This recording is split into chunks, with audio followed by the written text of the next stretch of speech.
প্রিয় ছাত্রছাত্রী, অদ্বিতীয় এডুকেশনে সবাইকে সুস্বাগত। এখন আমরা হগ রোস্টিং এই কবিতাটির টাইটেল নিয়ে আলোচনা করব। Discuss the significance of the title of the poem hawk roosting by Ted Hughes. Ted হিউজেসের লেখা এই টাইটেলটা আমাদের টেক্সচুয়াল কোয়েশ্চেন দেওয়া হয়েছে।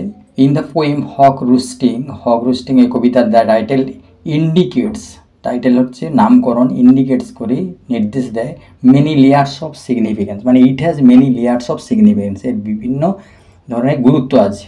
সিগনিফিক্যান্স মানে গুরুত্ব, লেয়ার্স মানে বিভিন্ন স্তর, কিন্তু এটা বিভিন্ন ধরনের এখানে গুরুত্বের কথা বলা হয়। দ্য হক ইজ রোস্টিং মানে the hawk is sleeping or resting, বিশ্রাম নিচ্ছে অথবা ঘুমোচ্ছে বা বিশ্রামের জন্য বা ঘুমানোর জন্য রেডি হচ্ছে।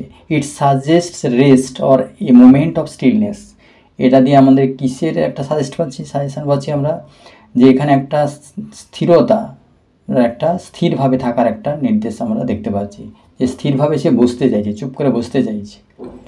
স্টিলনেস মানে মুভমেন্ট, মানে একটা মুহূর্ত, এই যে চুপচাপ থাকার একটা মুহূর্তকে প্রকাশ করছে, রেস্টের কথা প্রকাশ করছে বা স্লিপনেসের কথা প্রকাশ করছে।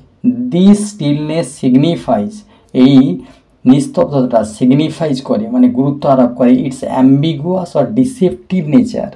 ডিসেপটিভ নেচার মানে কি, যে প্রকৃত সে কী জন্য বিশ্রাম নিচ্ছে কেউ কিন্তু বুঝতে পারছে না, তার উদ্দেশ্য কিন্তু অন্য, শিকার ধরা, সে হয়তো লক্ষ্য রাখবে যে কোথায় তার শিকার আছে। ডিসেপটিভ ছলনাকারী একটা নেচার মানে প্রকৃতি।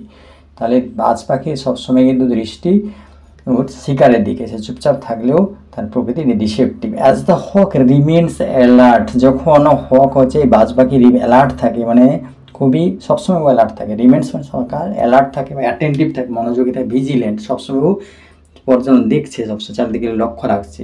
ইট is ready to attack strike its prey, it is ready to attack অথবা ইটস প্রে মানে এর শিকারকে অ্যাটাক করার জন্য, আক্রমণ করার জন্য বা আঘাত আনার জন্য ও সবসময় রেডি হচ্ছে।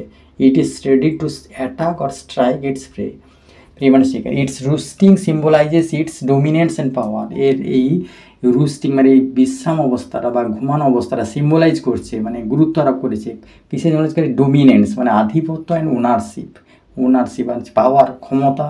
এই ডিমান্ডস ওনারশিপ, এটা আধিপত্য, কর্তৃত্বের কথা বলছে, যে সে একটা কোনো কিছুর মালিক। কোথাকার মালিক, সে পুরো ওই এলাকাটা উপরে যেখানে বসে আছে এলাকাটা সে মালিক। It can control its territory, region এলাকা, এটা তার এলাকাটাকে সে কী করতে পারে, কন্ট্রোল করতে পারে, নিয়ন্ত্রণ করতে পারে। The title emphasises the Hawks particular attitude, এই নামকরণটা কিসে গুরুত্ব আরোপ করছে, যে এই বাজ পাখির একটা বিশেষ দৃষ্টিভঙ্গির কথা প্রকাশ করছে, পার্টিকুলার অ্যাটিটিউড, মাইন্ডসেট, তার মানসিক অবস্থানের এক্সপিরিয়েন্স, তার অভিজ্ঞতার কথা প্রকাশ করেছে। Thank you for visiting the channel. যদি পড়াটি উপকারী লেগে থাকে, please subscribe it if you do not subscribe, and like and share it to get the page at first. Have a nice day.